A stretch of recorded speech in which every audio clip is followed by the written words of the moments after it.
After being unfairly accused of betraying Prince Cecil and his nation, Charlotte escapes from prison but ends up falling and blacking out in the forest, waking up again a long time later in the castle of the Demon King, a being feared by all humans. In a dense forest, a group of men are trying to capture a girl, but one of the men warns the group about the danger of continuing, and says that in the depths of this forest is the home of the Demon King, and it would be dangerous for them to continue, as this being hates humans. In addition, the Demon King is violent towards anyone who approaches his lair. And well, two other guys appear and alert the gang about seeing the wicked woman, and then they follow them, but the girl was hiding behind a tree, and hears everything. So she heads in the opposite direction to the one they went. In this case, she headed towards the Demon King's lair, and on the way she apologizes to Natalia for leaving without explaining the situation to her. And well, the girl ends up tripping and falling to the ground, and when she looks up she notices a house in the background, and the next day, a boy reads an article in the newspaper, where it said that a wicked woman from the neighboring country was missing, and had apparently fled to another nation. Well, he feels a presence and follows the path to the forest, and then the boy notices a group of animals gathered together, and thinking it is a monster, he goes there to check what it was. But getting there he realizes that it was the missing girl, and then he realizes that the girl was probably running away from someone, and wouldn't have just run away from home for nothing. And then he notices a guard watching him, and teleports behind his back, being sure that that man was the one chasing her, and the boy scolds him because the guard received him in a very hostile way. And he explains that those teleportations are an elementary illusion magic.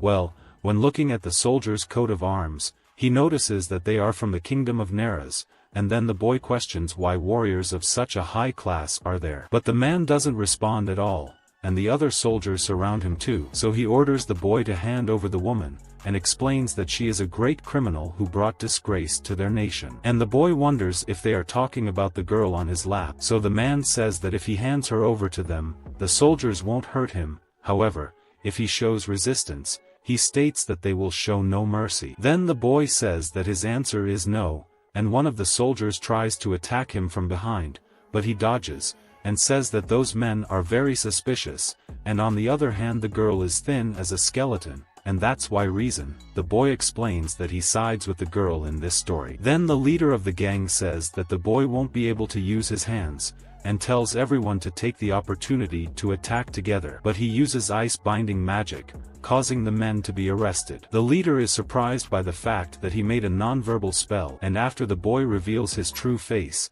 the man recognizes him as the Demon King who lives in that forest. However, he says that it's not necessarily him there. In this case he would be using a ghost illusion spell, and well, after the fireball that was in his hand explodes, everything ends. And he tells the girl that things are fine now, and the Demon King questions the guys about what was going on there, and they all get up like dolls, and one of them explains that they were investigating the forest in depth, guided by the trail of the missing woman. Then the Demon King puts it in their minds that she had been attacked by a monster, and then, they should all go back and report this to their superiors, and so they return. And the boy says that soon they will be fully aware of things again, but they won't remember what they witnessed there. Well, he takes the girl to his house, and puts her to rest on the couch. So he wonders if she really is the criminal that an entire nation is looking for. After all, she doesn't seem remotely that dangerous, so he goes back to reading the newspaper, to see if he missed any details of the news. But suddenly she wakes up, and the Demon King takes the tea to serve her. Then he questions why she is passed out, and she explains that she got lost in the forest and saw a mansion from afar. And then he tried to reach her to ask for help, but ended up fainting on the way. And the boy tells her that this is the mansion he is talking about, and then he makes it clear that he knows her identity, by calling her Charlotte Evans, the fiancée of the second prince of the Neras kingdom. However, she shows fear and says that the girl he's talking about isn't her. But he says that she doesn't need to fear anything, and explains that he can tell when someone is lying just by looking into their eyes. But when he looks into the girl's eyes, he says that he is unable to see a trace of a lie in them, and then Charlotte cries with relief, and says that he is the first one who believes her word. And he asks if she is at least feeling better now, to which she says yes, and the Demon King asks if she could talk more about why she was exiled. And well, She says it was all very sudden, and a memory comes up where Prince Cecil asks to make an announcement before the party starts, and he calls for Charlotte. The guests talked among themselves and understood that he was talking about the noblewoman who became his fiancée a few years ago, while other guests said they didn't even know this girl existed. And well, everyone makes way for Charlotte to pass, and the prince says that the girl's evil acts have finally become public, and upon hearing this, all the guests start talking about that gossip again. But the girl claims that she had nothing to do with any of those accusations, but no one disputed the prince's words. And after making all the accusations, Cecil ends by saying that Charlotte Evans is arrested for treason against the nation. So he cancels their wedding and orders his men to arrest her as soon as possible. The guards then take her away, while she tries to express that she is innocent, but this does nothing and she is thrown into a cell, where she regrets having been unjustly imprisoned. And well, upon hearing this, the Demon King realizes that someone obviously set her up, or maybe the prince didn't want to marry her anymore, because she's a bastard. But besides these two hypotheses, he thinks there could also be another woman at stake. In other words, the possibilities are endless. And then Charlotte apologizes to him for making him hear her whole story, and she says she is deeply grateful for his help and says she won't bother him anymore. However, he asks if she is good at cleaning, and she says yes, and the Demon King says he is terrible at it, and says he will hire her to work as a maid who lives in the service. And he says that he will obviously pay her, in addition to providing all her food, and the Demon King explains that there are many rooms left in his mansion, so he could house one more person without too many problems. But Charlotte warns him again about her being a fugitive, and she thinks that this would be dangerous for him too, and he starts to reflect on this, as he only isolated himself in the depths of the forest because he didn't want to deal with people, and having them come to your door would be a nuisance. And well, he sits on the sofa and tells the girl that he was betrayed by someone too, just like she was. She then shows surprise at hearing this and calls him Sir, in which he introduces himself as Alan Crawford. And he explains that 3 years ago he was invited to join a certain group and he only accepted the invitation because he thought it would be fun to have an adventure with them. But when he least expected it, the guys revealed that they were self-interested, that they just wanted to use him to break the seal of a temple, to steal the treasure they wanted. In other words, from the beginning the group just wanted to use their power, and then discard it. And Charlotte shows sadness over his situation, saying that this was something very cruel, and she questions how they were able to betray a companion. And Alan is amazed at the girl's purity because she believed her story without even thinking twice, trusting her word 100%. And then he continues the story, clinging to her and saying that at that moment he had no one to help him, and that's exactly why he says he can't let her go, because they have a lot in common. And Charlotte says she is very grateful for his concern. However, she confesses that she doesn't want to cause him any trouble, and that's why she couldn't accept his offer. And upon hearing this, he decides to try one last thing. He snaps his fingers and tells her that he just put a deadly curse on himself, and says he won't take that curse off until she agrees to work for him at the mansion. And he explains that she only has 3 minutes to decide, because when the time is up his heart will stop instantly. And then Alan says that she must make up her mind soon. But to prevent her from refusing, he says that if she does this, an innocent civilian will die because of her, and he only did this because he knows he can afford to invent any story. After all, she will believe everything he says. And this leaves the girl confused, because he is being a good person but at the same time he has a villainous aura. And so he questions what Charlotte would do about it, because now she only had 2 minutes and 31 seconds left to decide. And to pressure her even more, he says that he is already having trouble breathing, and she gets worried, telling him to take better care of her health, and so he managed to convince her to work at his house. Well, after a while, the house was shining, and Charlotte goes to Alan to say that she finished the job, and when he notices her organization, he praises her work, saying that she doesn't even look like a noblewoman from a duke's family. But she says that she used to help her with the housework, and Alan remembers that upon meeting her he actually noticed that the girl's hands were rough, and this makes him believe that she is noble in title only, as she looks another employee. And Charlotte says she's already waxed the floor, and as for the messes that took up space in the house, Alan says he's already fixed that with his magic, but besides that he also helped the girl wax the floor,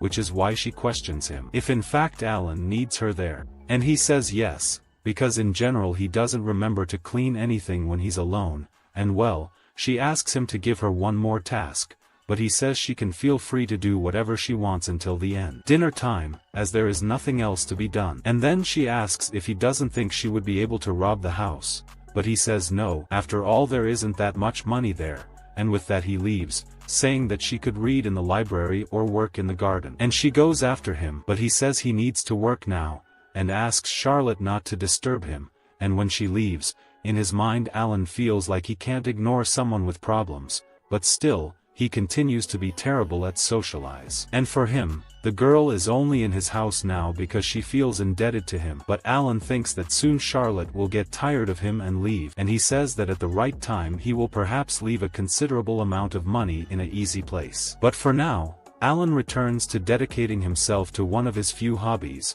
which he presents as research into magical theory, which was presented a few days before, and his idea is to look for flaws in it and correct it. Well, he says that in academic circles he's known as the demon with the red pen, and that only makes him more excited to live up to their expectations. And he stays there until the end of the day, and when he gets up he notices Charlotte on the floor and asks what she is doing, and she explains that she was counting the grains of the wood on the floor. And this surprises him, because the girl's boredom has to be on another level for her to be distracted by doing that. Well, they go to the couch, and Alan wonders if the girl has any hobbies. But she says she doesn't have any in particular, so he asks what she did in her house, and Charlotte says that when she wasn't getting ready to be a bride, she cleaned the house and mended clothes, and that's why she ended up not having anything in particular, having free time. And Alan is scared of how she can say that while laughing, and well, he asks her what she liked about doing bride training, but she says she doesn't remember liking anything related to that. After all, she was insulted by anyone. Mistake I made. He asks her if she has any recent happy memories, and Charlotte says yes, and says that 2 months ago her younger sister named Natalia gave her a fruit. And then she notices that he's making a slightly scary face, but he says it's nothing, and then she remembers his time at the academy, where he had fun annoying the teachers with questions. Or even when he blew up the classroom with experimental potions, because he always had a swordsman to amuse him on those occasions. And Alan thinks that Charlotte is at the stage where she should be having the most fun, and even so, she doesn't show any experience. Fun and not hobbies. So he decides that he will teach her the most fun and inappropriate things in the world, to make her happier, and well, he goes out shopping, and when he returns, he arrives with several things, and says he will teach her how to do them. Inappropriate things that give pleasure and joy. And then he goes up to her and grabs her face, saying that he is talking about the immoral kind of pleasure, and well, he says that she is a very pure and innocent girl, and deduces that she has never talked back to the Duke's family. And Charlotte explains that she never thought about doing that, as they were very kind to let her stay there, and seeing this Alan understands that the girl saw them as her masters, and not as her family. And since this isn't healthy for him, Alan says again that he will teach her how to do something very inappropriate, and explains that Charlotte will become a beast who doesn't control her impulses. However, she says that she is getting scared, and also says that doing inappropriate things is wrong, but he calms her down, saying that they will not do things outside the law. Quite the contrary, Alan says that they will do things that even the most modest wife would do. I'd like to do. And well, she asks what those inappropriate things he talks about so much could be, and then the boy snaps his fingers and says that that is the number one inappropriate thing, and then several cakes appear on the table. But besides that, he reveals that there are a lot of other sweets there, and says that that will be their dinner today. Yeah, a lot of nonsense.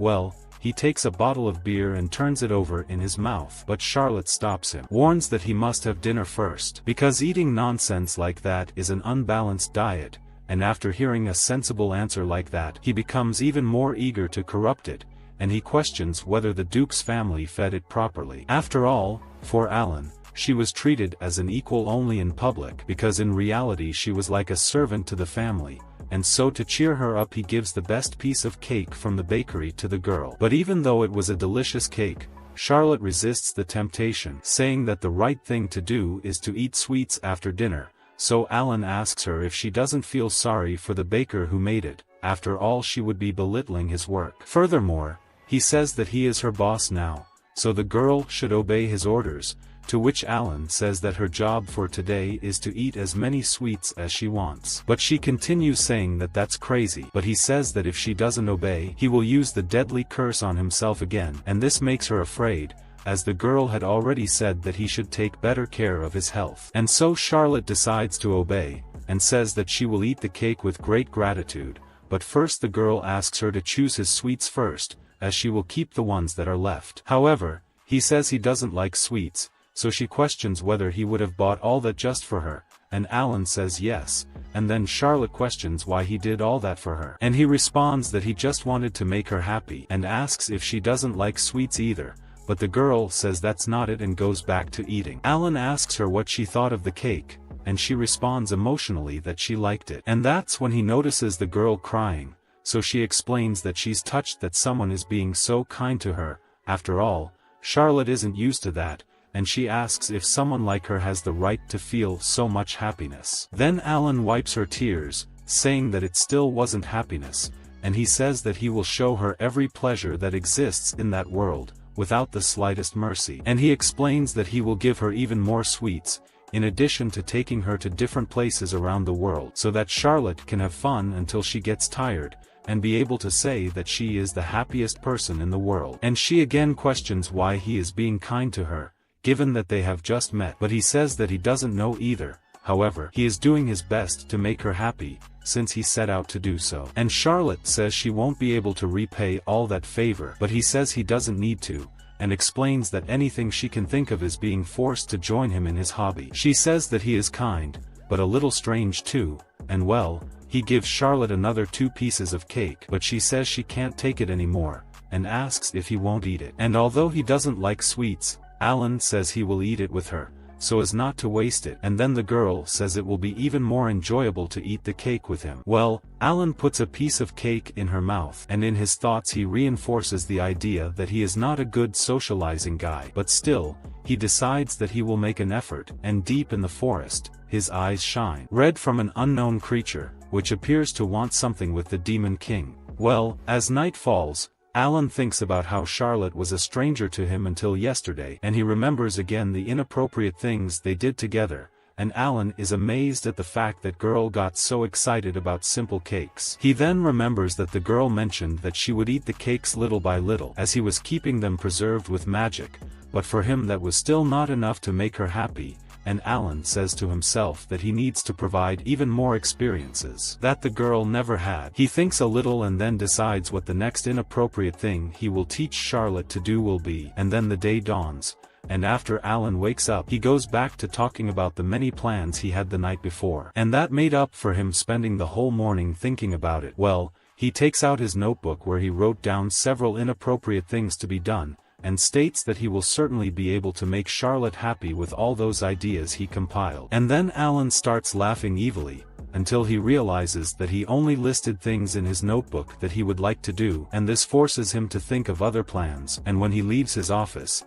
he comes face to face with Charlotte, and the girl comments that he woke up very early, and then he gives the excuse that he fell asleep while studying, so as not to tell her about the notebook he spent all night making. And well, Charlotte catches him in the lie and asks if he hasn't slept all night because of work, and she says she realized that when she saw him yawning just now. He then says yes, and so he will go back to sleep, so he tells her to have breakfast without him, and Charlotte asks if she should wake him up for lunch. He then says yes, and asks what she would be doing with that broom. And the girl replies that she would clean the entrance to the mansion, and he remembers that broom she is holding, as it is one of the ones he has had for a long time, and so it is well finished. And Charlotte questions whether she shouldn't have gotten the broom, but Alan says that there's no problem with that, and tells her that Charlotte has already cleaned all the places she needed to, but the girl says that she feels the need to be more useful to him, because account of all his kindness. Alan then looks back at her,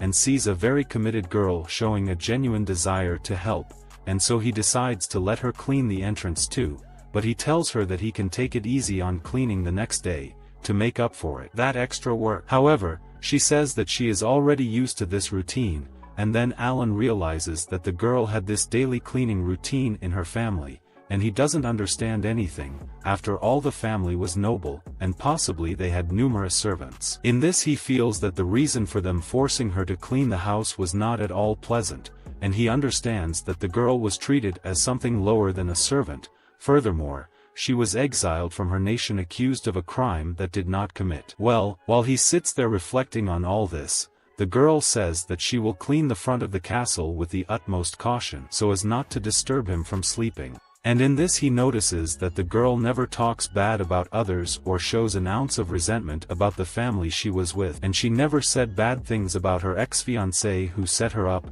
and so Alan doesn't understand all this purity, and says that in her place, he would have already gone to destroy everyone and reduce them to dust. However, he deduces that the girl does have resentment, but he doesn't think that these people are the cause of it, apart from the fact that even if she had something to say, she certainly wouldn't say it out loud, due to fear. In other words, for Alan, the girl is afraid of all these people, in addition to having low self-esteem.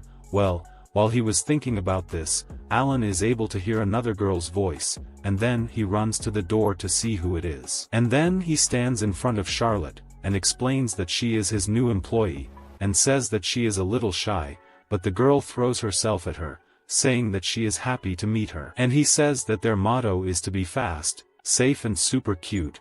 Then he introduces himself as Mia-cha, a delivery girl from Satiro's Logistics, and Alan explains to Charlotte that that girl is responsible for delivering her orders. And then Mia-cha tells Alan that she didn't imagine he had so much money to have a maid, but she says this by calling him Demon King, and this makes Charlotte a little scared. Then he explains that that was just his nickname, and well, Mia-cha takes a better look at the girl, and then notices that she has already seen her in the recent newspapers, and Charlotte drops the broom and is surprised to hear that. So Alan thinks to himself that having that reaction is the same as giving away that she is in fact the girl from the news, and seeing this embarrassing situation, he decides to settle the dust, saying that he can explain the whole mess to Mia-cha. However, the girl says that he doesn't need to explain anything, as he is the client of the company she works for, so he comes first, and then who he hires or doesn't hire is none of her business. At this, he and Charlotte thank her,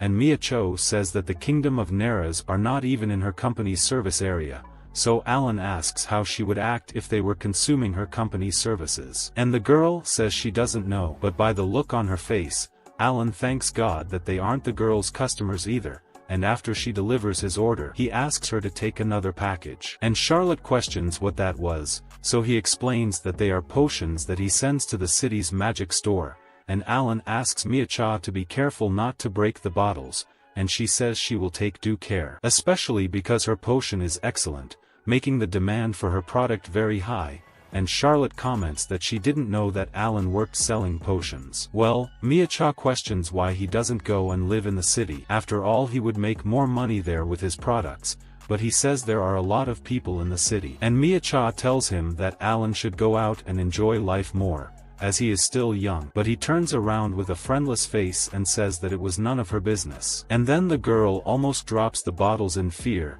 and comments that his evil class is what makes him called the Demon King in the city, and he says that saying that about a sorcerer who lives deep in a forest, far from everything, is just as expected. Then a memory comes to mind, where 3 children arrive close to his lair, and they comment about there being a Demon King deep in the forest, and in addition one of the boys says that he bewitches anyone who approaches his residence, to make him your puppet. And upon hearing this, the little boy with big hair asks to go back, as he is starting to get scared, but he is mocked by his friends, and they continue to move forward saying that they will defeat the Demon King. However, he appears behind the boys, and warns them about that region being dangerous for them, but before he finishes speaking, the children run away in fear of him. And then he explains that thanks to this scary nickname he received, several children go there, as a test of courage, and the weirdo just wanted to live peacefully without anyone to bother him. In this, Charlotte understands that the so-called Demon King is in fact just a nickname they gave him,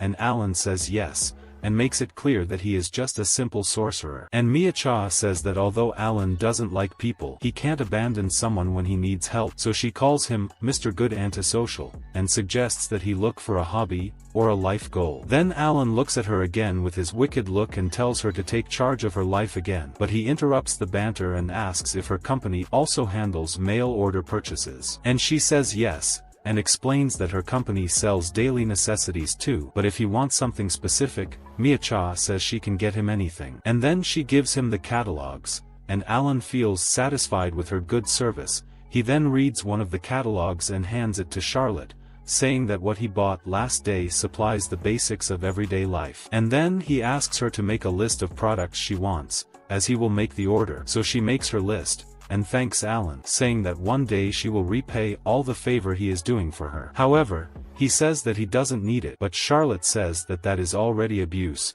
After all, he already bought her cake the day before, and he says that everything is fine, and tells her to buy whatever she wants. Then Alan says that if he notices that she isn't buying everything she wants, he will buy that entire catalog, and the way he is extreme in his decision scares her. And upon hearing this, Miacha laughs, and makes fun of the situation by saying that the maid is having to deal with a huge problem, and tells her that if she wants to overcome the tyranny of the Demon King, she needs to talk back to him. But Charlotte says she owes him, and that's why she couldn't retort. So Miacha says that if he was arrogant like that with her, the girl would have already punched him in the face. And the girl comments that this is the best way to forget bad things and relieve stress.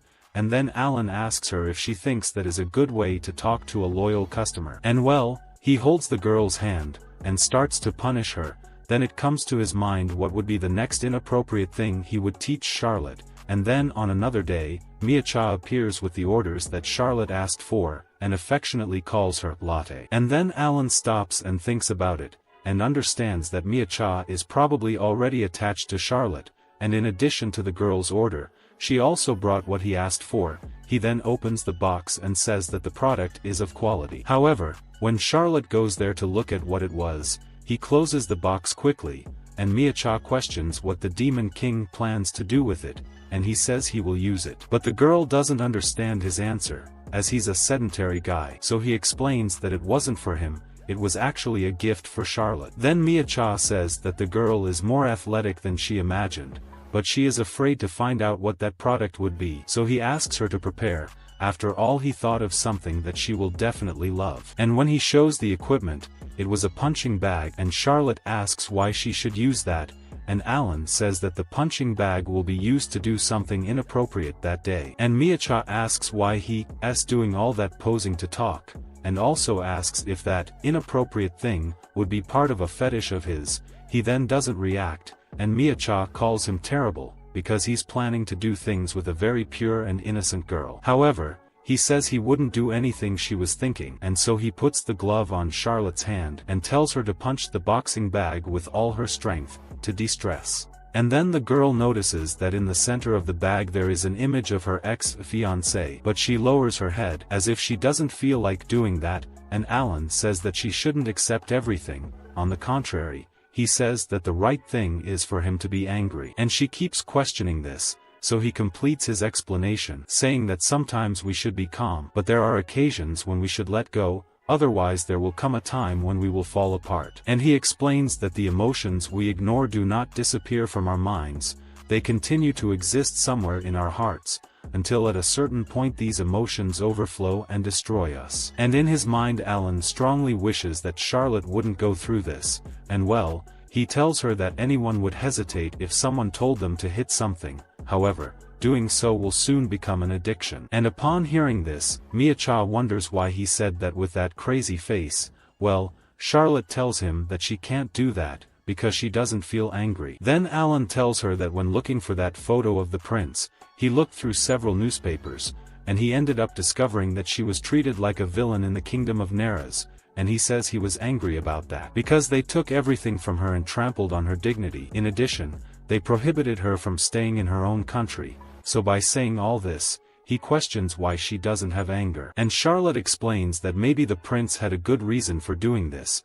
so he questions whether it's right for them to treat her like dirt just because they have a good reason for doing so. And he asks if she will forgive this horrible treatment they gave her. So Mia-cha goes to him and says that she is too far gone in her questions, and Charlotte confesses that there is not much she can do as she believes she owes a debt to her family for raising her. And furthermore, she says she feels bad for causing problems for the prince, for having been his fiancé, and that is why she says she has no resentment regarding these events. Then Alan understands that the root of the problem is much deeper, and becomes frustrated, as he thought his plan would be perfect. He then explains that he intended to make her realize his resentment, and then invade the kingdom of Neras and reveal the prince's crimes. And to finalize the plan, Charlotte would reveal that she had actually suffered false accusations of crimes, and would then arrest the real villains of that story, so that she could live happily ever after, with the resolution of all her problems. However, Alan confesses that this would not be enough to heal the wound in Charlotte's heart, as she still cannot face her feelings directly, as she has become accustomed to keeping them to herself. And if things continue at this pace,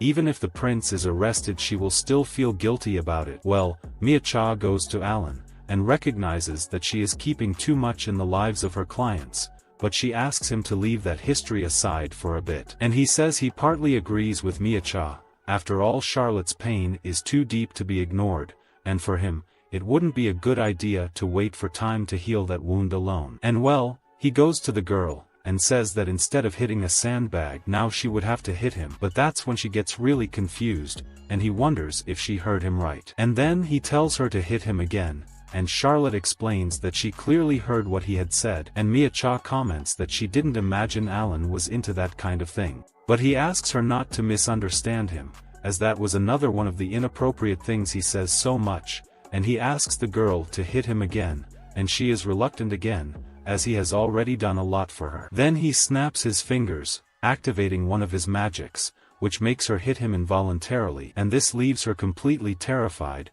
as she thinks her glove moved on its own. However, Alan explains that that was his magic in action. He says he manipulated her right arm so that she hit him, and he says he tried to reproduce the cross punch of a professional boxer. And finally, he congratulates her, saying that that punch was incredible. But when she notices that he is bleeding, Charlotte gets scared again. But he says that it's no big deal, and also says that regardless of whether they hit or what swear, he will never abandon her. And he explains that that is no longer the house in which she lived.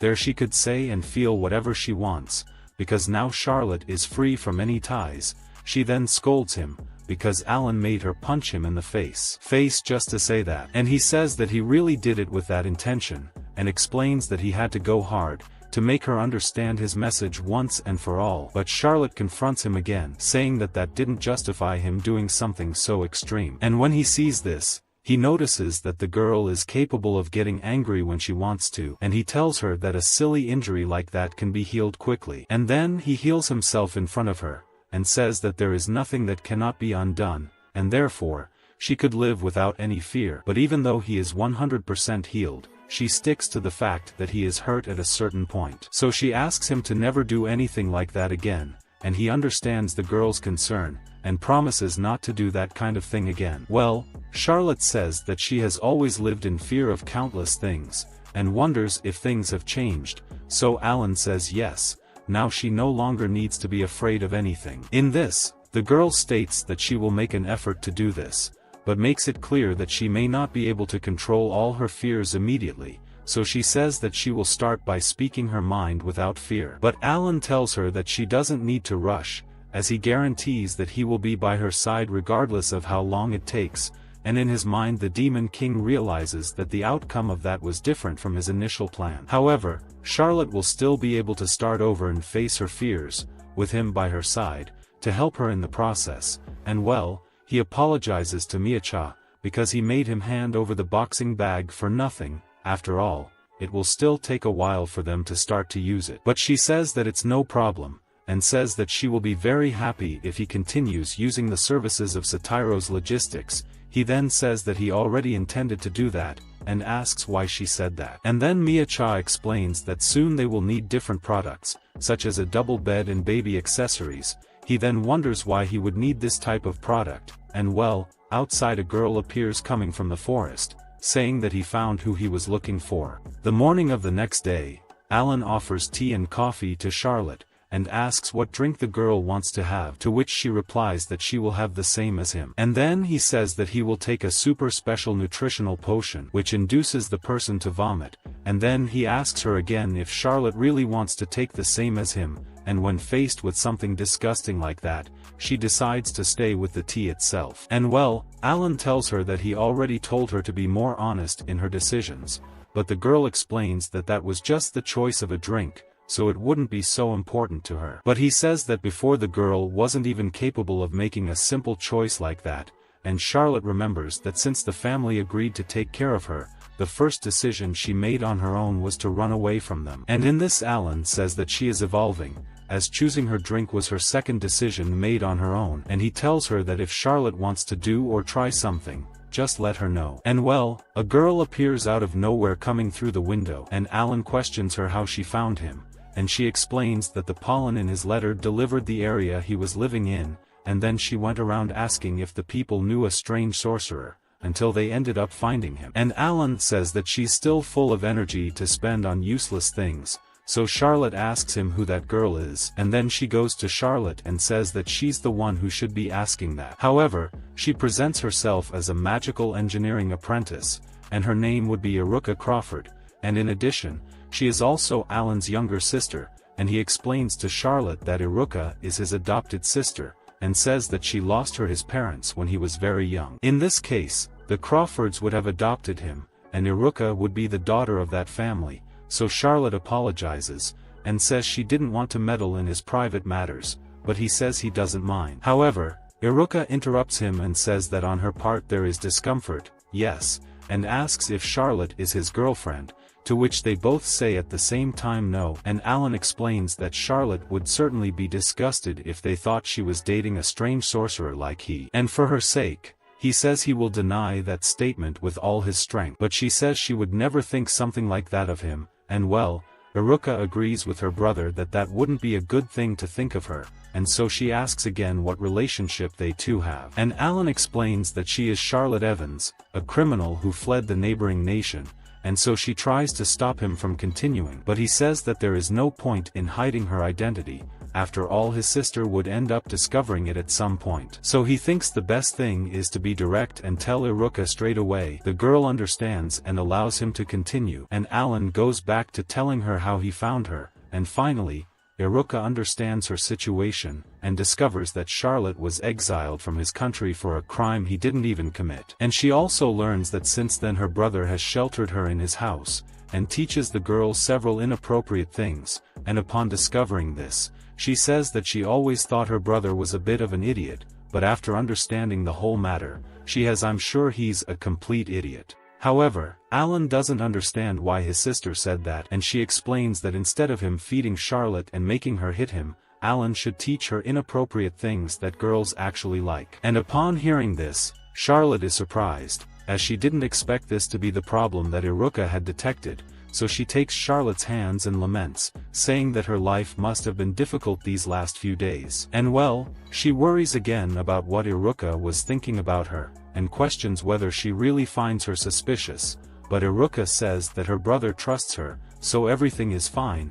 After all, he has a good nose for detecting bad people. And then Alan asks why she went there, and the girl explains that she was thinking about taking him back home, but when she sees that everything is fine, she leaves it alone. And he says he also wants to take care of Charlotte, as he found her very cute. Besides, Iruka would like to be able to teach her really inappropriate things, but upon hearing this, Alan says that it sounded like a joke to him. After all, I could never teach Charlotte the wrong thing. Then Iruka questions what he means by that, and he explains that he is the best person in the world to teach her inappropriate things, therefore Iruka could not take his place. However, she takes Charlotte by the arm, and says that there are feminine pleasures that can only be taught by another girl. However, Alan says that she can't compete with him, because the guy lives thinking about inappropriate things all day long, and then he wouldn't have how she beat him. But she retorts, and says that she knows techniques that would make Charlotte weak in the knees, but she says that arguing with him won't get her anywhere. So Alan proposes a competition for who can teach Charlotte the most inappropriate things. And his sister accepts the proposal right away. Well, he starts by changing her hair to black, and explains that this is a simple disguise magic, and he did that precisely so people wouldn't recognize her there, especially because she is a fugitive. And well, he explains that as soon as they get home, they must undo the spell. But Iruka says that she looks great with her hair like that, and Alan agrees with that, but says that she looks better with blonde hair, because that is the hair color he likes most on her. And upon hearing this, the girls look at him strangely, so Alan questions if he said something wrong or inappropriate, and Iruka asks if he was ever trying to gain points with Charlotte. However, he doesn't understand anything, and his sister decides to leave the matter alone. Besides, she is determined not to lose the competition to her brother, and so she drags Charlotte to another place. And Alan wonders what she intends to do, and Iruka explains that she will have an inappropriate confrontation with her, teaching the girl how to dress in a more natural way for a girl. And well, they go to a clothing store, and Alan already feels uncomfortable being in that environment, as he doesn't think it's an appropriate place for him to be, but still, he stands firm there. After all, he can't lose the competition to your sister. And then he thinks better of this duel, and he remembers when his sister's family adopted him, and he remembers Iruka challenging him to a game of chess, but she lost, and even so, Iruka never gave up, and constantly challenged him. And then he wonders if that was just her way of getting closer to him. Well, she catches his attention, and tells him to look at Charlotte's clothes, and asks what he thought. And Alan says that compared to the dress she was wearing when he found her, these clothes look much better. But he notices that the dress is too short, but his sister says that size was normal. And when he looks better at Charlotte, he starts to become delirious, and says that she looks healthier than before, in addition to having softer skin. But when he notices his inappropriate thoughts, Alan punches his heart. And Charlotte worries about him, but Alan says he's fine, and says he only hit his heart to calm him down. So Iruka calls Charlotte to choose the next outfit. And then she goes to her brother and asks what he wants her to do, and Alan says that he wants to know what the situation is in the kingdom of Neras, in which she explains that her father certainly has friends in that kingdom, so she would be able to give one investigated this. And she asks if he wants her to investigate the prince and his family too, but he says it's not time to do that yet. And Iruka questions if he intends to let them go unharmed. To this he responds that he is indeed interested in knowing these things, like finding out who framed the girl, and also how she was treated in the Duke's house, but he says that if he finds out, he probably won't be able to contain himself and will invade that kingdom, even if Charlotte tries to stop him. So for that reason, he decides to leave them aside for now, and Iruka looks at him blankly and says that he has really changed a lot, because in the past, Alan wasn't one to worry so much about other people. Iruka for help and says that she can't close the back of her clothes. She then helps her and presents Charlotte's new look to her brother, and again he says that that clothes is showing a lot of her skin, her body. But Iruka calls him a prude, and says that if girls aren't more provocative and aggressive, they won't win their battles. But he doesn't understand what these battles Iruka is talking about. And she says that Charlotte's outfit has a big opening in the back, and asks if he wants to see it, and Alan asks her to calm down, as he hadn't yet prepared his heart for this scene. And well, when he looks, he is even more unresponsive than he imagined, as there are marks of wounds on Charlotte's back, and she questions if there is something wrong, and he says no, and explains that he just thinks she suits him better with tighter clothing. And then he analyzes those wounds again, and deduces that based on their shape they would be whip marks, and because they are not deep marks, Alan understands that her torturer just wanted to cause her pain and fear. And because they are whip marks, they remain on the skin, but the pain disappears the next day, so he believes that Charlotte doesn't even know she has those marks yet. Well, he heals her injuries, and gives the excuse that he was getting a seam on his clothes that were frayed. And because he was able to heal her injuries with simple magic, Alan believes that Charlotte would likely never have received proper medical treatment, and he says he understands the resentment the family may feel because she is not biologically family. However, those scars still showed a much greater hatred than he imagined, and so Alan wonders why they would be so angry at her. Then he gets angry and tells his sister that he changed his mind about what he had said previously and says that they should exterminate that thing from before, and for that he would need her help. And Iruka is willing to help him, so Charlotte questions what they would exterminate, and Alan invents that it would be an infestation of junk in their parents' house, and Charlotte says that she doesn't like insects very much either. And Alan buys her words, saying that he hates insects to the point of vomiting, and well, Iruka asks them to leave that story aside for now, and says that now it's her brother's turn to choose Charlotte's clothes. However, he wonders if he should do that, and Iruka asks if he would give up the duel, and Alan says he wouldn't give up, and when unsure of what to choose, he goes out and takes any clothes and gives Charlotte a random one to wear. And she turns all red, and he notices that she was holding something that could have been anything but clothes. After all, there was practically no cloth there. And upon seeing this, his sister makes fun of him, calling him audacious, and he tries to explain himself, saying that they got everything wrong, and well, they leave the store, and Iruka questions her brother about what he would teach inappropriate for her. And Alan explains that he will teach Charlotte how to buy things without holding back. Basically, he will teach her how to relieve stress by shopping, without even looking at the price of what she is buying. And then Charlotte asks him to go easier on her, but they arrive at the perfect place for that, and he asks her if something there interests her, but she doesn't know what to say. So he takes a vase with a strange sunflower and asks if she liked it. But just by the look on her face, you can see that she didn't like it very much, so he takes out a giant teddy bear, and says that she would definitely like it. But Iruka says that it tastes terrible, so she starts choosing what to buy for Charlotte. Then they sit down and talk about that day, saying that they bought a lot of things, but Iruka notices that Charlotte doesn't look good, and asks if she wanted to buy more things. And she responds that it's quite the opposite, and says that they should spend their money better, as she doesn't feel worthy of having so many gifts. Alan explains that this was a necessary expense to teach her inappropriate things. Furthermore, he says that all those clothes look great on her, and upon hearing this she becomes embarrassed again, and he gets confused and asks if she had a problem. Then his sister calls him slow and says again that his taste in shopping is terrible. After all the things he chose were boring, and this made Iruka have to choose most of the things they bought. But he says that she just doesn't understand the taste because she's a child, and his sister teases him back, saying that he's childish and doesn't know how to lose, so Charlotte tries to calm things down, and asks them not to fight. After all, they are brothers and should get along. But Alan says that it wasn't a real fight, it was just a sibling argument, and Iruka explains that they always act like that towards each other, and Charlotte says that still, fighting isn't just inappropriate, it's forbidden, and he asks them again not to do that anymore. And then Alan says that he will no longer fight with his sister, and he reflects that he thought he was too much for Iruka in terms of competition, and notes that he is at a disadvantage with that situation. However, as the guardian of Charlotte, he states that he cannot afford to lose that duel, so he calls them to do more shopping, and on the way Iruka notices a guy with a magic wheelchair, and soon gets excited, thinking that's a maximum. And then Alan calls her a magical equipment nerd, and tells Charlotte that it's better to leave her behind, and Iruka asks the boy which store he bought that item from. And he replies that he made the chair with his own hands.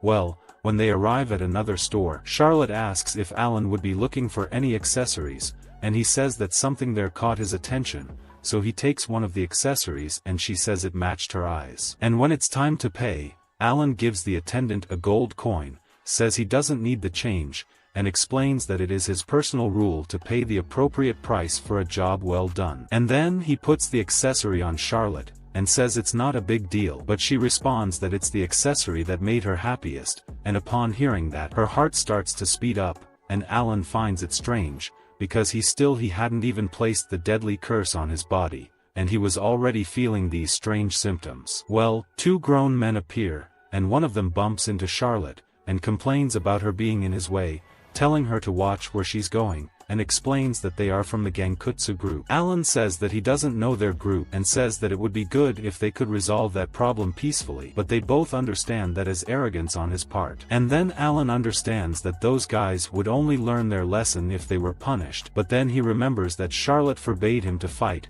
so he tells the men that his companion was careless, and apologizes for her. And he says he forgives her, but proposes a condition, in which Alan asks how much money he wants, but the guy says that he wants money, he actually wants Charlotte for one night, as he thought she was very beautiful. And his other colleague says he can give her more expensive accessories than the one she has in her hair, but she says she prefers not to go with them, to which the guy says she doesn't need to be ashamed, and then he tries to pull her away there. But Alan breaks his fingers, and the guy's friend decides to go after him, to protect his friend, so he draws his sword, and the locals notice that it is a magical weapon, and advise Alan to run. But he inhibits the sword's attack with his own hands, freezing and breaking it.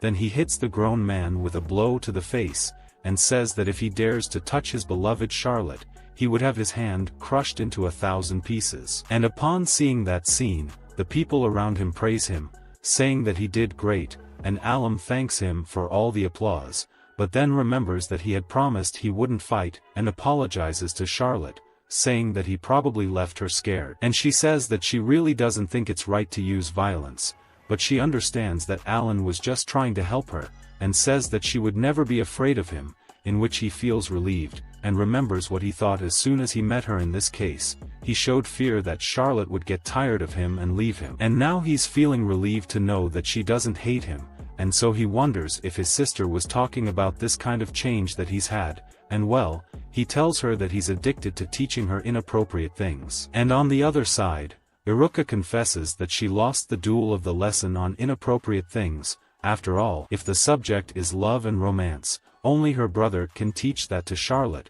Well, a giant monster appears behind the two, and he says that learned about the problem Alan had with his boys. Well, the monster wonders how he should punish Alan, and he starts walking towards the monster. Charlotte gets worried, but Alan reassures the girl, saying he will resolve the situation. He then stops in front of the creature, and asks if he would be Megath, and the monster responds that knowing his name won't make any difference to Alan. And with this answer the demon lord understands that he is talking to Megath himself, and comments that they haven't seen each other in about 7 years. However, the monster gets angry and says he doesn't remember meeting a human like him, so Alan introduces himself as an acquaintance from the Athena Magic Academy, and upon discovering that he was the great demon king, Megath kneels down and apologizes for his rudeness. And Alan sinisterly puts the monster in doubt, saying that he doesn't know whether or not to accept his apology, and the monster's disciples don't understand anything, and tell Megath to act.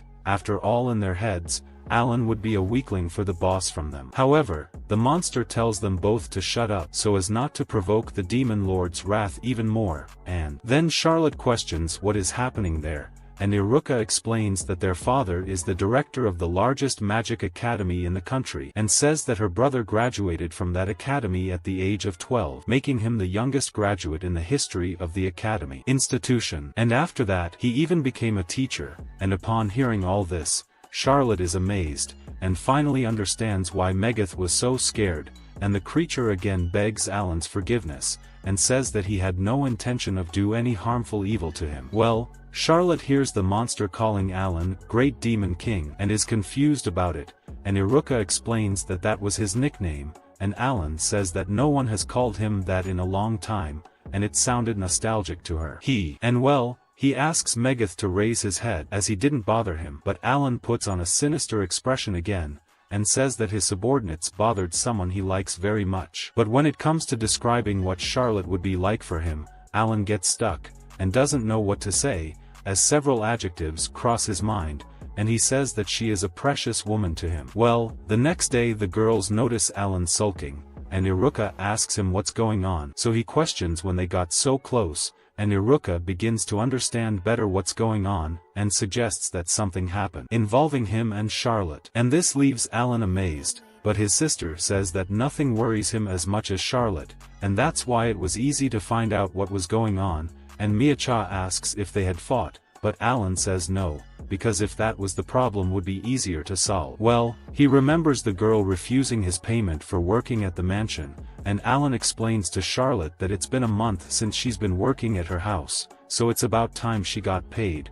but she says that the only thing she does is clean the house, which is why she doesn't feel like she's useful enough to get paid. But he says that in addition to cleaning the house, she also takes very good care of the garden. And all of this makes Alan feel more pleasure in staying in that house, and so he once again reinforces the idea that Charlotte is indeed worthy of receiving the year payment. And after he insists a lot, she finally accepts, and he asks if the girl has anything in mind that she wants to buy, and she just says that she would like to go to the city alone, and that's what's been worrying him until now. And Alan says that leaving her in the city alone is the same as throwing a piece of meat into a cage of beasts. And well, while Alan was talking, the girls simply weren't even listening to him anymore, and that's when he caught their attention, and his sister says that she didn't expect that attitude from Charlotte, because in her head the girl would hold back for fear of being discovered, because if that happened, Alan would end up having more work. And then he explains that this actually happened, as the girl retreated shortly afterwards, but he had assured her that she could go safely to the city, because if he used his magic, she wouldn't have any problems, and in that she continued with the idea of going to the city alone. And Alan says he couldn't deny her that because he didn't have the courage to hurt Charlotte's feelings, and even though that was her first wish, he's still worried about it. But his sister responds that his anguish can be resolved easily. And meanwhile, Charlotte walks through the city happily, because she still doesn't believe it's there. Well, the three were already watching her from afar, and for some reason Alan hadn't thought of this genius plan before. Charlotte then takes out her map, and this makes him proud because the girl is doing things the way he taught her. And well, Iruka questions why Charlotte wanted to go to the city, and Alan says that she wanted to buy something, but he doesn't know what, and he says that he even tried to ask, but Charlotte refused to say, because it was a secret. And this made him very proud.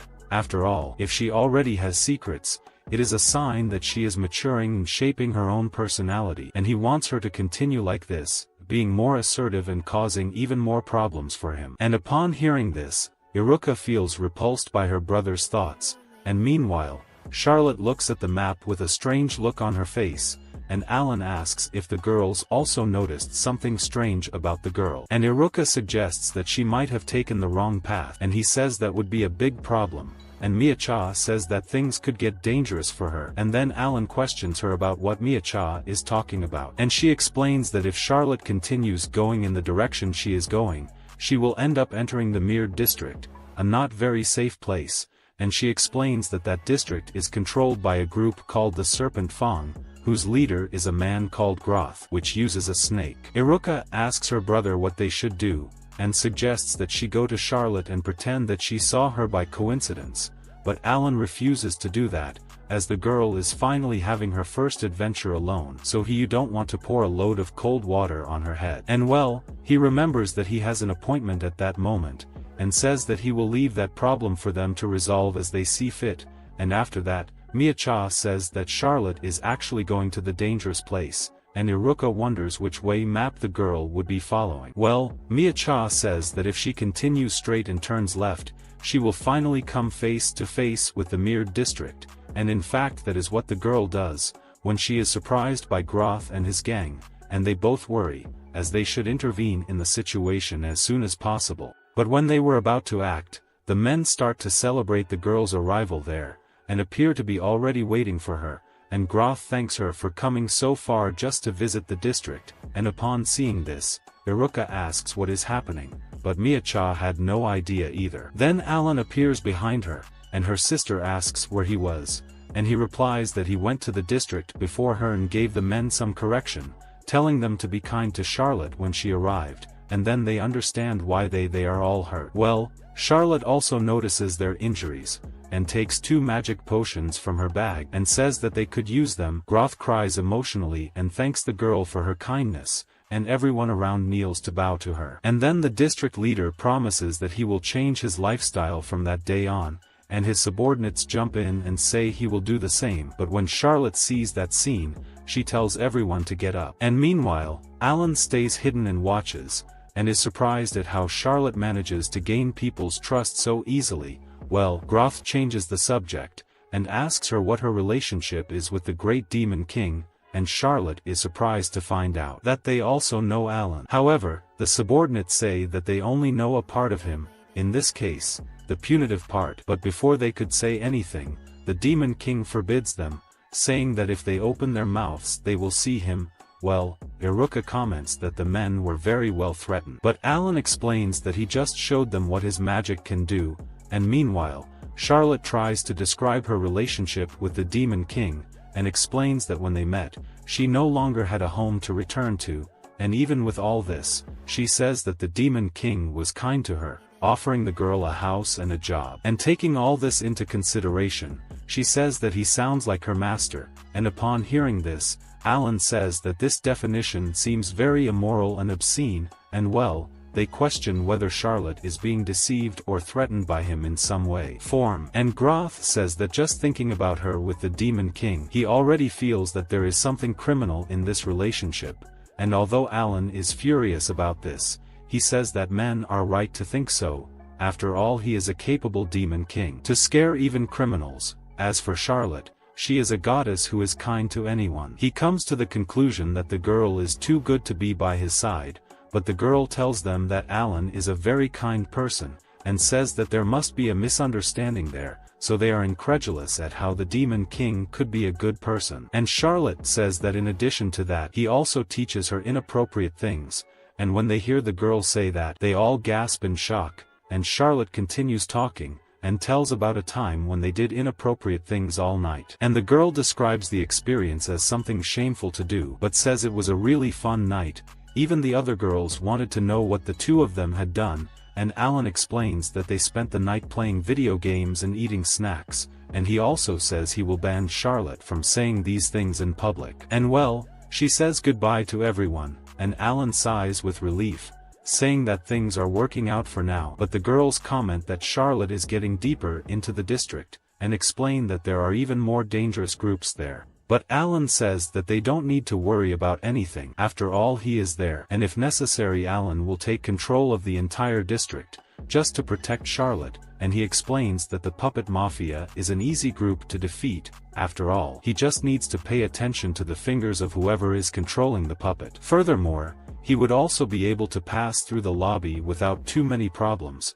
As for the golden epitaphs, they would be annihilated by the girls themselves, as they are annoying customers who tend to send extensive complaints about Miacha's products. And with that, they easily defeat all the enemies in that city, and Iruka is carefree now, as nothing else will threaten Charlotte, and she says that they wouldn't even need to keep an eye on her now. Besides, Iruka says that the girl doesn't want to let him know what she's going to buy. And Miacha is willing to watch her alone, if he still worries, because that way they could wait until Charlotte does the shopping and comes back, and Alan accepts the help but a little reluctantly. After all, he wanted to be watching her with his own eyes, to know what she will buy. And well, after leaving the district, Iruka wonders if Charlotte has finished what she had to do, and Miacha appears to give this answer, and states that the girl has already completed her shopping without any problems. And then Alan congratulates her on a good job and asks if Charlotte will be okay even without Miacha watching her,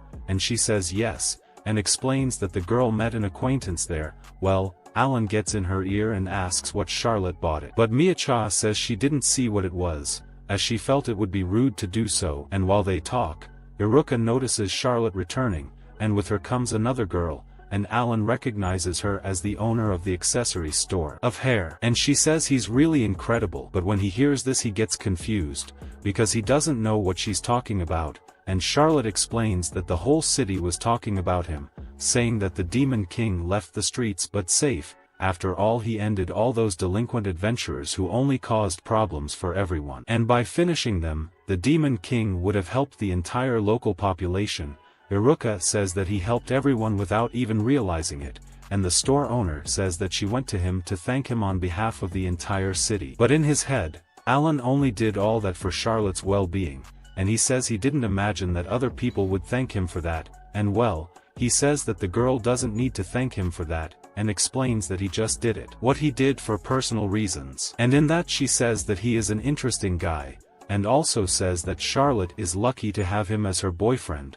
But Alan enters the middle of the conversation, and says that they are not boyfriends. Well, after that the store owner explains that she has to go back to her establishment, and Charlotte thanks her for accompanying her there. And when she leaves, the Demon King asks how her shopping went, and she says that everything went well. And when picking up her purchases, Iruka notices that they are purchases from the store that recently opened there, and Charlotte says that those gifts are for Miacha and Iruka. The girls feel flattered, but Miacha says that it was her first salary, and asks if she would have no problem giving them as gifts anyway. And Charlotte says that they help her a lot, so they deserve those gifts, and well, Alan foams with envy and asks if she didn't buy him anything too, and she explains that she looked for something he might like, but in the end she didn't have one idea of what would please him. And he says that if the gift were from her, anything would please him, even if it were a postcard or something, and she apologizes to him, and regrets not having paid more attention to it, even though she owes a lot to him, and upon hearing this, he says he wasn't blaming her. And Charlotte says that since they met, she has only received things from him, but she never knew what he really liked. But when looking at his cloak, she notices that it is very worn out, and asks to fix it for him, and he also asks him to tell him the things he likes, so that she can gift him appropriately next time. Well, he notices that there is a feeling growing in his chest, and he feels that the time they spend together is becoming more valuable than any gift she could give to him. The next day, the Demon King takes Charlotte to the Unoha region, and on the way they comment about the day being too beautiful to go for a walk. But two people stop on the horizon, and observe them from afar. And the night before that day, Charlotte tells Alan that she read the book he had recommended to her, and she says that the Athena Academy is also mentioned in the book, and when she sees images of the place, she is impressed by the magnitude of the academy. Alan asks her if there is any other place she wants to go, and she says yes. But Charlotte initially refuses to say where that place would be, as she doesn't feel comfortable taking on such a long trip since it takes a lot of work for her. But Alan tells her not to hold back and decide on a place for them to travel, and then she says that the time she spends with him at the mansion is more than enough. Besides, Charlotte says that she could end up losing the fun of doing things inappropriate every day. And upon hearing this, he understands her. After all, his only desire is for her to have joys and experiences that she never had, and then he asks if she would be happy if they went on a trip, and she says yes, to which Alan says that that's what he wants, so they should take that trip, to taste the local food of a certain region or take a tour of the tourist attractions. And then he subtly holds her by the chin, and tells her to tell her where she wants to go, but she insists on staying quiet. So he decides to appeal and threatens to place the deadly curse on her body again. And in the middle of the conversation, Miacha appears there, and says she has a special delivery for them, and when he picks up the letter she tells him that there is a trip for two people to the Unoha region, so they continue their journey the next morning. And Charlotte comments that she is not used to that flat field, because in the kingdom of Neras, there were only mountains, so she is not used to that type of landscape. And she explains that when she ran away from the guards who wanted to capture her, she ended up hiding in a cart, and although she had access to a view of the fields, she couldn't afford to contemplate the landscape, as she had to focus on escaping. But Alan reassures her, and says that the wanted posters probably didn't reach that area, because it's so rural. And Charlotte says she's very happy to be able to go out without having to disguise herself. And as for Alan, he comments that the city's residents were very thoughtful in preparing that trip for them, and speaking of which, she asks if he's really okay with having chose her to go on the trip, because in his mind, the best thing would be for him to have called Iruka. But Alan explains that she already had things to do. In this case, she was going to investigate that thing in Neras that he had sent. And then it is revealed to us that those two people from before were precisely Iruka and Miacha, and Iruka says that the distance that the two have from each other irritates her, and her side is to see them getting closer and closer. And as for Miacha, she reveals that she took a day off from work precisely to see this, and meanwhile, Alan feels a mysterious chill down his spine, so Charlotte asks if he's okay. But soon after he changes the subject and says they should already be close to the inn. And when looking at the inn, she comments that she saw this place in the book he had recommended, so Alan asks if this was the hotel she wanted to go to, and she shyly replies yes, but he realizes right away that she is lying, and so he starts looking through the book for a few more places, hoping to get the place she really wants to go. But she takes the book and asks him to stop, and she reveals that the place she wants to go is embarrassing, as it is a place that only children want to visit, and with that he starts to think better about which place she would be talking about, however, he promises her that he will stop trying to guess where she wants to go, but before that he informs her that it's cool to do things that he couldn't do when he was a child, even though he's an adult. Furthermore, this also falls into his category of inappropriate things, and Alan also states that he wouldn't laugh at her for asking to go to a children's place, so he asks her to tell him where that place is only if she wants to. Well, they arrive at the hotel, and Alan arrives asking about the hot springs, and the receptionist informs him that they are now open, and considering the time, they are also less busy. And then he asks Charlotte to go there before going to the room, and on the way there, the receptionist says she is very happy that they chose their hotel to spend their honeymoon, but upon hearing this, they both get angry reaction, and she soon understands that they are not married, but in love. However, Alan says that they don't date either, and then the receptionist doesn't understand anything.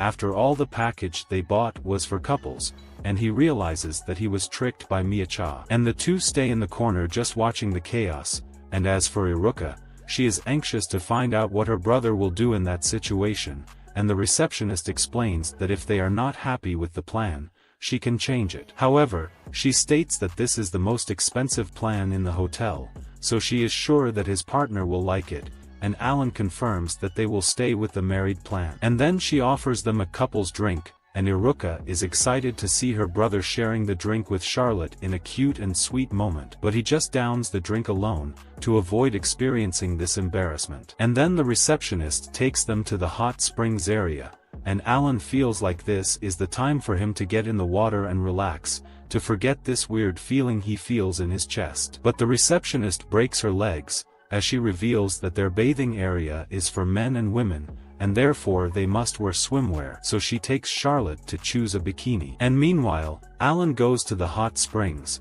and feels that they did the right thing by not sharing the bath, because that way they can better optimize the space, but he still wonders what will happen when he sees Charlotte in a bikini. But soon after that he calms down, and says that if anything, he just needs to stop his heart with a few blows. And then she finally appears, and when he looks at her, Alan says that he doesn't even need to stop his heart.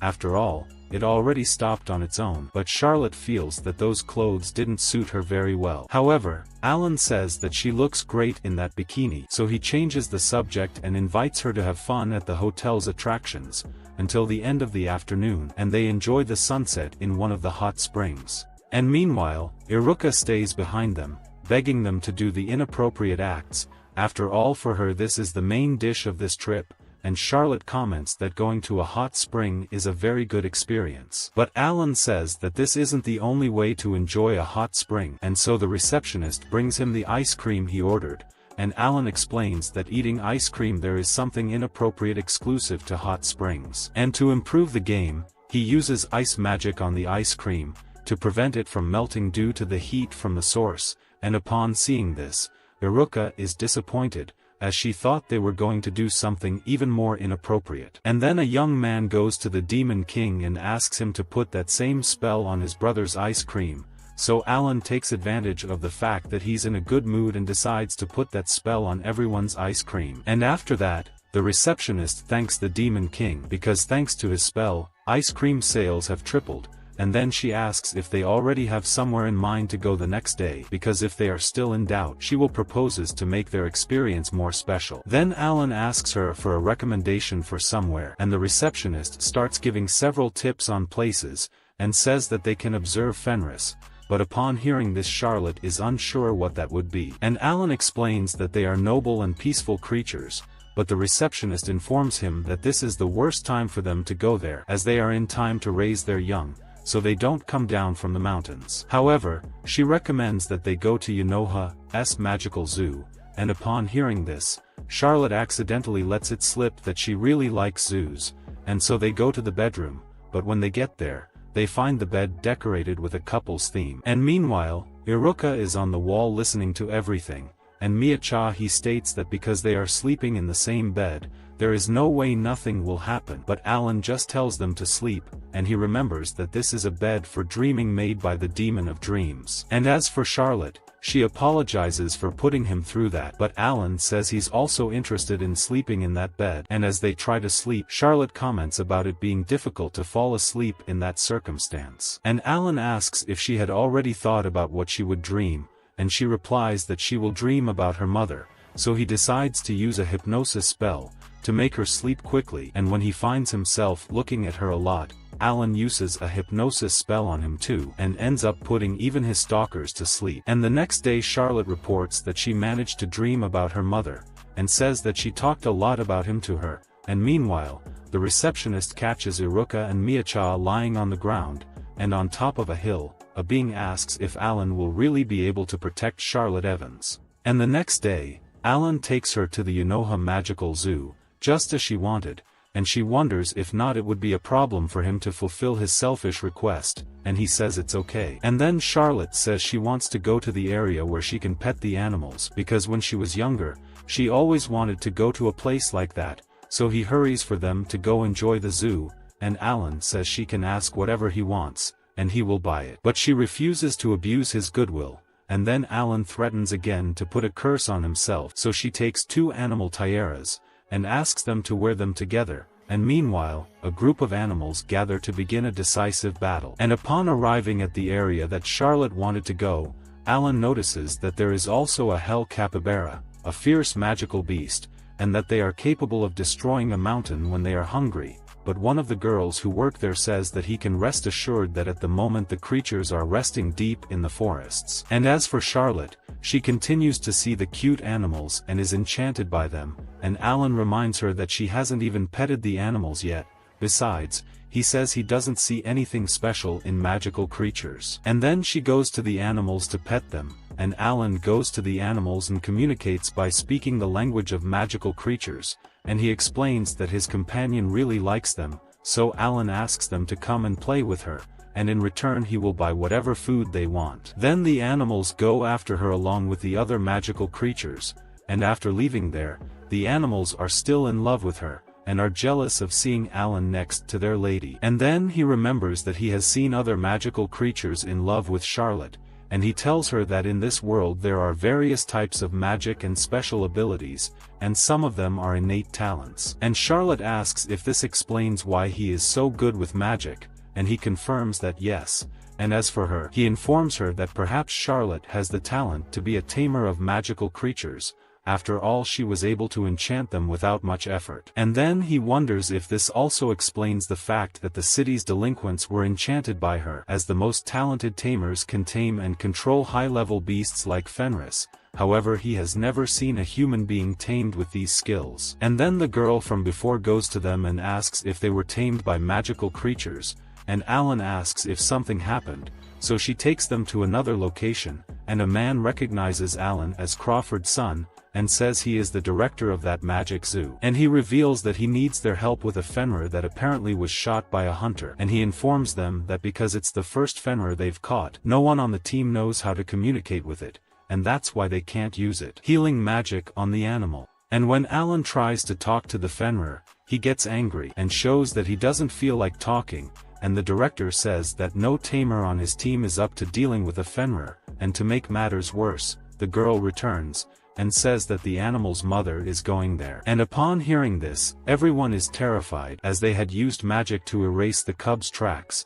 However, his mother was a high-level Fenrir, and was able to locate her son anyway, so Alan deduces that a Fenrir of more than 100 years, he could easily destroy an entire city if he wanted to. And although they are screwed, he believes that returning the cub would be a bad idea because in the mother's eyes they would be kidnappers, plus the cub is injured, and this would increase suspicion on them. Then he decides to stop the cub's mother on his own, and Alan asks them to evacuate everyone from the zoo. And then Charlotte remembers what he had said about her having a talent for taming magical creatures, but he cuts her off at once, and says that it's dangerous for her to try anything. However, Charlotte insists, and promises to back down if things get dangerous, and upon seeing her determination to go over his head just to save others, he decides to let her do what she thinks is best, and the director also grants her permission to talk to Fenrir's cub.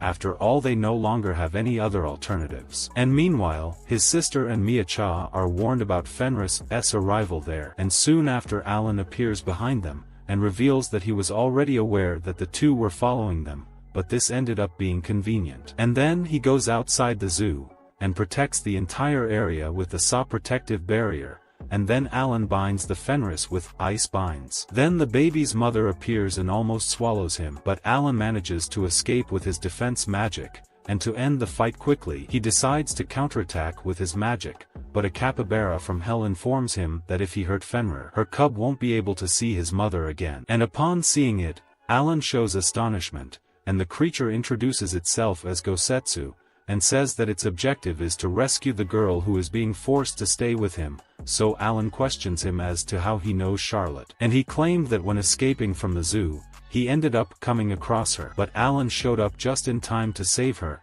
and Gosetsu says he found out about the lying rumors about her later. And now Gosetsu has the objective of rescuing her from Alan, whereupon the two begin a confrontation, and Gosetsu states that the only thing he does is corrupt her, instead of saving her. And he says that in addition to defeating him, he will also destroy the kingdom of Neras, but Alan informs him that this certainly wouldn't make Charlotte happy, and Gosetsu explains that this kingdom is the cause of all her suffering, so he must be reduced to ashes. And then he unfreezes the Fenris, and says that it was Alan who kidnapped the cub.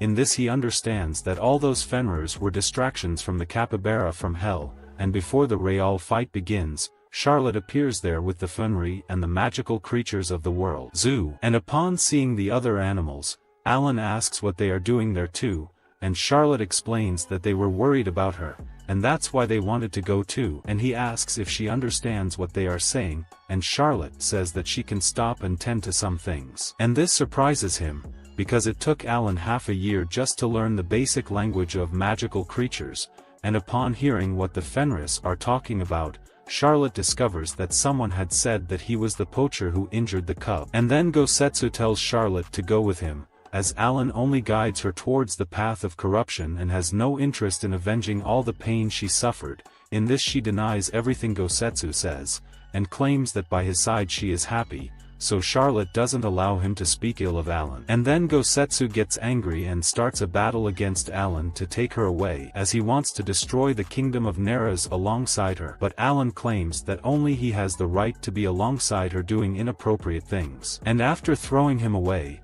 he heals him, and Gosetsu understands and decides to leave them alone, and upon returning to the zoo, one of the employees congratulates them for saving a Fenrir. But Alan says that the one who helped was Charlotte, because if she hadn't talked to him, things wouldn't have been resolved, so the employee thanks her for her help. And after that, they are informed that the carriage to take them home is ready, but before they can leave, the Fenris pass by to say goodbye too, and as for the poachers, Mia-cha and Iruka are in charge of catching them. And when Alan takes the gag out of their mouths, one of the hunters complains, as he lost very valuable material to make money, and Fenrir's cub wants to leave with them, and the zookeeper comments that it takes a Fenrir less than an hour to get to the Groll region, where they live. And Alan says he has no problem taking him with them, as it's always good when the family grows, and upon hearing this, Charlotte asks if he's including her too, and he says yes. And when they leave,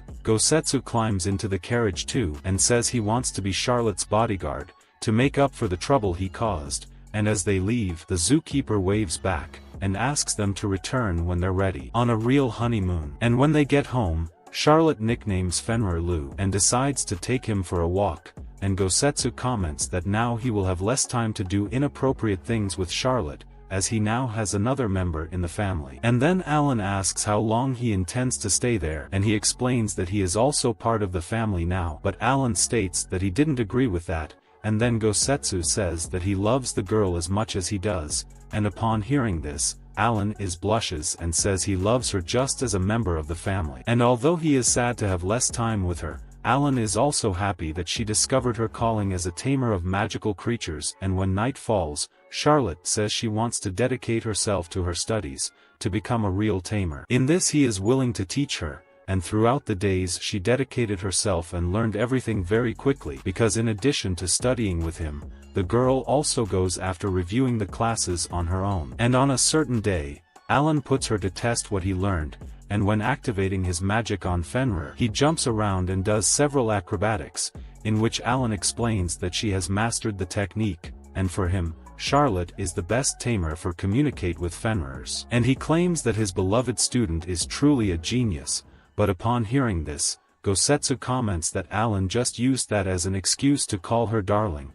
and then he says that it's past time for Gosetsu to return to the zoo, but he again refuses to leave. And when Alan tries to caress Fenrir, he almost rips his hand off and Charlotte tells him not to do that anymore. But Alan says he's fine, and explains that Lou just let her create a bond of trust with him. And Gosetsu deduces that she has already reached the level of bestial conversation, and speaking of which, Charlotte asks Gosetsu how he is able to talk to them, and he reveals that he is a self-taught person who, because he lives so much with humans, learned to speak their language. And well, Alan changes the subject, and says that he has never seen bestial conversation working, a Fenrir working, and she asks him to let her try to have this conversation with Lou, and he allows her. But when asking Lou to say something, he remains silent, so Alan touches her on the shoulder to calm her down, and explains that that magic is very advanced, so she should just practice more. But Fenrir finally says something, and asks for him to stay away from his mother. And when she realizes that it worked, Charlotte gets excited and goes to play with Fenrir, who by the way still doesn't like Alan at all, and to try to make friends with Lou, he makes a place for Fenrir to take a shower,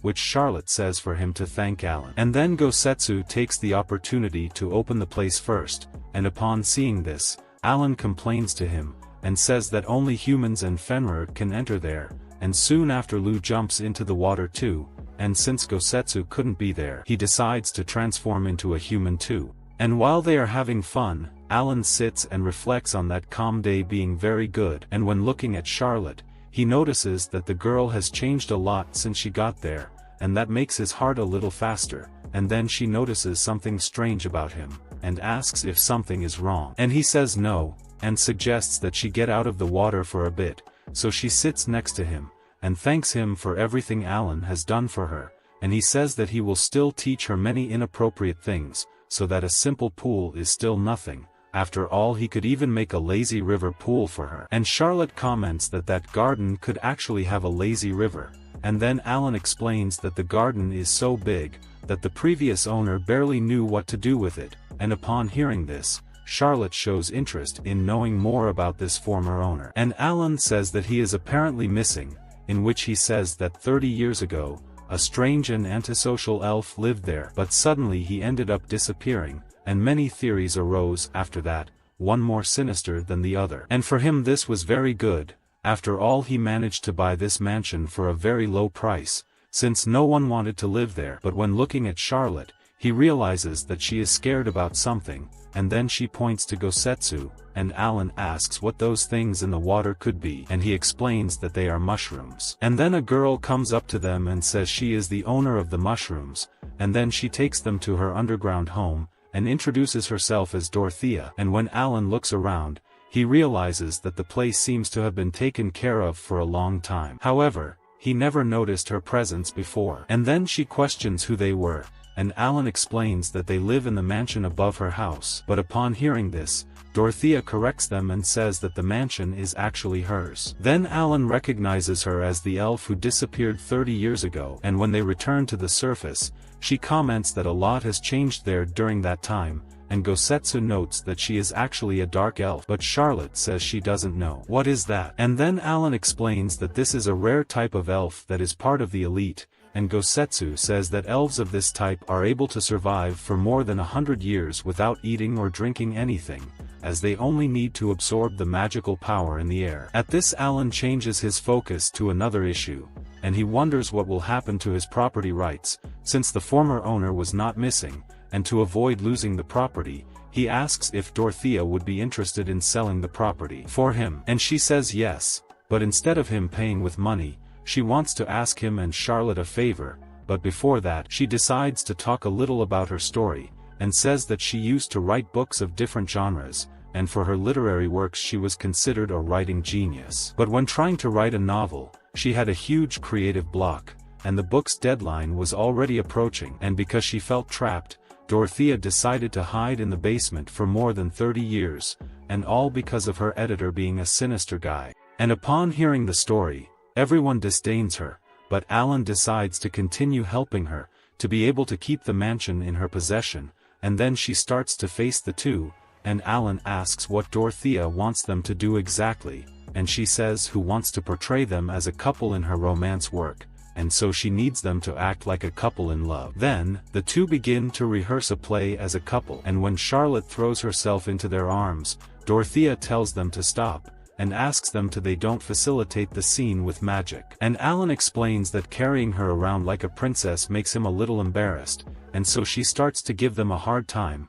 and Alan regrets accepting that offer, but Dorothea says they just need to follow his script, and with that they can keep the mansion. But he still refuses and says that Charlotte probably won't want to flirt with a guy who isn't interested, but she says that she can do that, if the person is him. And upon hearing this, he gets emotional and bangs his head against the wall, to calm down, and upon seeing him in this state, Charlotte goes to him all worried, and Gosetsu states that they are flirting normally now. And analyzing the situation better, Alan decides to go back to playing Dorothea's game. After all, Charlotte is doing her best in this, so he can't be left behind, and then he says that he will go back to helping her with her book. However, he states that he will not do anything that violates morality. In this, Gosetsu is willing to help them with the scenes, but Lou initially refuses to help, as Charlotte is just his, but soon after he realizes that it seems like fun, and this makes him change his mind. And then Dorothea gives them the new script, and when they enter the scene, Dorothea cuts it right at the beginning, and tells Alan to sound more natural when speaking, to give more life to the character. Then he restarts the scene, and when Alan talks to Charlotte, his heart races once again, and to make matters worse, she asks if he will want to have dinner, or stay with her, and when he hears this, Alan cries blood from his nose. And then Dorothea eats his wits again, to make him act better, and Charlotte wonders if she did something wrong, and he says no, because the problem was what Dorothea told her to say, and to avoid more situations than that. Like, he forbids her from making Charlotte say weird things. And then they come back with the scenes, and when trying to serve food in his mouth, Alan gets all blushy but manages to bear it in a good way, but he freaks out when he's called Little Alan. Then they talk again about the script, and Dorothea says that nicknames are common for newlyweds. In addition, she informs that Charlotte's nickname will be Kai, and just by imagining calling her that, he already has another mini heart attack. But then he pulls himself together, and turns his focus to helping her with her romance book, and Dorothea plans to put them in a school setting now, but she would need other actors to make it happen. And then Gosetsu and Lou are willing to help with the scene, and the script is that Alan, a lonely delinquent, has had his childhood friend kidnapped by bandits, and to rescue her, he enters enemy territory alone. But when he gets there, he comes across the two kidnappers, who prevent him from taking Charlotte away, and after a brief fight, Gosetsu notices that the boy is very brave, and so he calls him to his gang, but Alan refuses. And the kidnapper threatens Charlotte's integrity again, and Alan gets angry and leaves them on the floor, and so he finally manages to rescue his friend, and he apologizes because he didn't want to fight, but Charlotte claims that he just did that for her sake, so he need not worry. And when he hears this, he remembers that time he had to fight for her, to save her from two monsters, and then she follows the script and goes out to get him a tissue, and Alan pulls her back, and when he arrests her she's against the wall and her heart starts beating again. And Gosetsu wonders what Charlotte would be like for him. After all, Alan even invaded enemy territory to save her, and before answering that question, he starts to swallow hard and feel ashamed of following the script, to which he responds that he only protected her by being her guardian. And upon hearing this, Dorothea notices that he went off script, and says that the right phrase would be, "She's part of my heart," but Alan says he just adapted the script, to make it better, but in fact he had only done this to avoid saying what he really feels about Charlotte, as he believes that if he does this, she will feel obligated to reciprocate his feelings. And after this scene, Dorothea says that they will perform the Cinderella play, but Alan makes it clear that he is already tired, and Charlotte says that she is having fun but she can stop there if he is too tired. However, he states that he can still act more, and Dorothea informs that Alan's next role is a prince with a white horse. As for Charlotte, she will act as a poor and mistreated princess. And as for Gosetsu, he will act as an evil stepmother, in which Lou asks for a role too, and Dorothea says she will give him another role, and with everything explained, they begin the play, and the story begins with Charlotte, the daughter of a mistress, and because of her stepmother's wickedness, she was constantly mistreated. And on another day of cleaning, her stepmother comes to her to humiliate her and says that she received an invitation to a kingdom ball so she should clean everything before her return. And after leaving the house, the wizard Lou magically appears there, and takes her to the ball too, but when her stepmother sees her, she is disbelieved, and to make matters worse, Charlotte has the prince's attention, and he invites her to a dance, and in the middle of it, Charlotte begins to feel her heart beating fast. And after finishing the scene, Dorothea states that Charlotte did very well as a princess, while Alan, she says that she can accept her performance,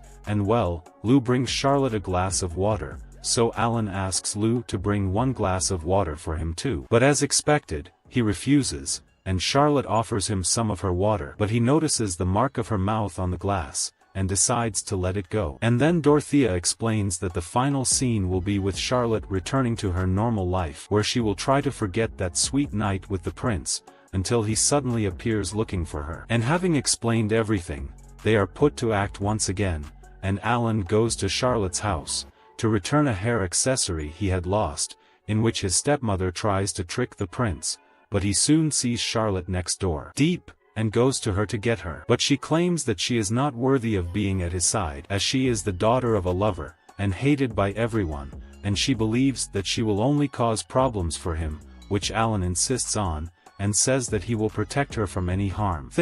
And then Charlotte asks how he feels about her, and Alan notices right away that she went off script, and to respond to that, he decides to be true to his feelings, but before he can say anything, a guy appears there, blowing up the wall, and then he goes to Dorothea, and introduces himself as her editor, in which he confesses that his biggest mistake was asking her for the draft of the romance book. After all, she disappeared after that, and Dorothea explains that she was in a sealed cellar all this time, and that's why not even an experienced master would be able to detect her presence, and so he picks her up to take her away, and Dorothea asks for help as it will be thrown to the bottom of the sea. And upon hearing this, the editor states that he would never do that.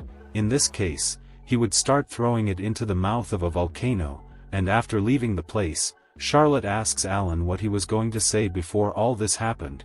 It's him again is interrupted, but this time by Iruka, and she informs him that Charlotte's younger sister is in trouble. That night Charlotte has a dream, where the maids at her house pass by her brutally, and she explains that after her mother's death she was desolate, until the Evans family welcomed her, and for that reason, she keeps putting up with all kinds of humiliation. Then her younger sister, Natalia, gives her some medicine, and says that she wants to be able to get closer to her, and to begin with, Natalia asks Charlotte not to call her miss anymore when they are alone, and then she decides to comply with the request. And well, the next day she wakes up remembering about her sister being in danger, so Alan asks more about Charlotte's sister, and Iruka informs her that her name is Natalia Evans, and she is 10 years younger than Charlotte. Furthermore, she is the legitimate heir of the Evans family, and at the time when Charlotte was in the kingdom of Neraz, Natalia was her only ally, and when the girl goes to them, Alan notices that she is different, so he asks if something happened. And Charlotte says that she dreamed about her sister, and as they go further, they arrive at the island where Alan and his sister studied, and then Charlotte asks where the academy is, and Alan explains that the entire island is the Athena Academy of Magic. And when they get down there, Charlotte asks if her sister would be there, to which Iruka just says that Natalia is alone on that island, but Alan tells her to give more details, and she explains that the story is a little complicated, therefore, she would tell it better what's happening once they get home. And upon hearing this, Alan realizes that she's talking about her parents' house, and for some reason he's apprehensive about that, and as for Charlotte, she feels obligated to greet their parents properly, and that it makes her anxious too. And Iruka explains that 3 years ago, Alan dropped out of school without telling anyone, and left home after a big fight with their father, where the two spent 3 days and 3 nights, in which she is willing to show the other side of the island to Charlotte, to show the state the place was in. And on the way, he makes it clear that at least he has a good relationship with his uncle. But upon hearing this, Gosetsu is lost, and Alan explains that he lost his parents when he was very young, so the Crawfords adopted him. And then Charlotte says she is jealous of him because she never had a family with which she could even have fights, and Alan suggests that she go after Natalia and create a relationship in which they can fight. But Charlotte believes that with her escape she must have created a lot of problems for her sister, but he says that the accusation was false, so Natalia will certainly understand her, and he reassures her by saying that he is there to help her too. And meanwhile, two men start an argument, until another guy appears there and freezes them both, to stop the conflict. And then he goes to Alan, and comments that he hasn't seen him in a long time. And then he apologizes for the confusion, and introduces himself as Harvey Crawford, Iruka and Alan's father. And when they get home, he says he is very happy to see his son well and with such a lovely girlfriend. But upon hearing this he promptly tries to deny it, but his sister steps on his foot and gestures at him, and Alan understands that his sister set up something to make his father believe that he is dating Charlotte, and so he blinks for her too, to make her understand the plan. Then she goes to Harvey and says she is his son's girlfriend, and he feels that the girl is too good for his son, and this makes him wonder if she had really accepted Alan as her boyfriend. And so, he is willing to help her with anything she needs, and as for his son, Harvey asks if he would like to go back to live there, and Alan says no, as he is now living with Charlotte in her house own residence. At this Lou asks what exactly Harvey wants from this, and Iruka explains that because his father is the director of the Athena Magic Academy, he wants his son to take over his position, and upon hearing this, Getsu questions why Alan would refuse to have such an honorable title as that. And he responds that he does not intend to take on the responsibilities that this position will bring him, and well, a girl comes to them, and when Charlotte sees her, she deduces that the girl is Alan's younger sister, but she says she is Alan's mother of him, and her name is Liselot Crawford. And well, Alan explains that the reason his father wants him to be the director is so he can have more time to spend with Liselot, and upon hearing this, Harvey states that his son is right because he wants retire, and need to pass the responsibility on to someone else. And as the conversation unfolds, Alan asks them to talk about Natalia straight away, and Harvey explains that she is currently studying at their academy as her family is busy solving some problems, and that's why she needed to take refuge there. And upon hearing that this story is already 3 months old, Alan asks why they didn't tell him anything sooner, and Harvey says that she was using a fake identity, and because of that they only recently discovered that she was Charlotte's sister. But in addition, Harvey had also contacted them to talk about the rivalry between the Academy factions being more intense,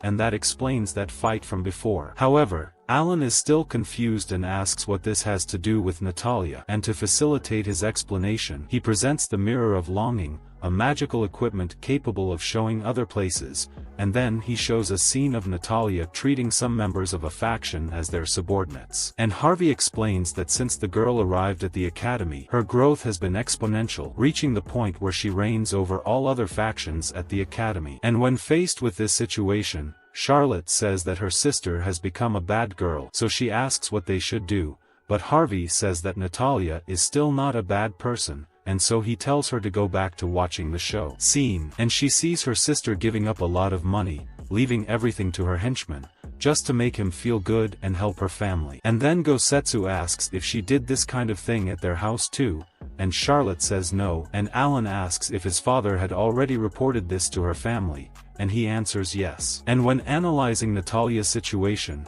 Alan understands why she became a bit rebellious, and Charlotte wonders if her sister would have changed because of her, so Alan questions his brother about what he wants them to do. And Harvey asks them to try to control the girl a little so she can focus on her classes again, and then Alan says he has experience in taking care of a messy child, so they could trust him. And as for Charlotte, he explains that she can meet her sister, all she has to do is hide her identity again. But he states that she may end up seeing things she doesn't want to, but Charlotte states that the best moments of her old home were the ones she spent with her sister, so she says she wants to go see her. Alan then asks his father to find a false identity for Charlotte, as she will enter the academy as his assistant, but Lieselot says that they should do it tomorrow, as Agra is already late. And then she tells them to spend the night there, but Alan immediately denies it. While Charlotte stays quiet, Lieselot takes that as a yes, and when taking them to their room, Alan comments that there is only one bed there. And her mother says that because they are a couple,